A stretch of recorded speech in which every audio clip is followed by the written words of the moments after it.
I think isa lang naman ito sa maraming pwedeng o dapat gawin alang-alang sa pagpapakita ng good faith sa ating publiko, lalo na't ngayong panahon na ang tindi muli ng issue ng korupsyon, lalo na dahil dito sa flood control projects. Siguro hindi masama ang lifestyle checks, kahit papano nakakatulong maglikha ng environment, ng transparency, kasi kung alam namin na maya't maya, kailangan sabihin namin o ipakita namin sa publiko ano ang aming lifestyle.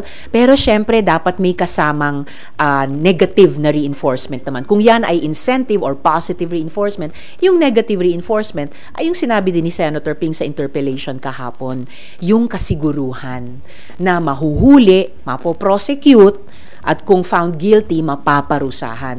Kayo, willing kayo magpa-lifestyle check? Ay, okay lang po para makita ng lahat yung aking middle class lifestyle.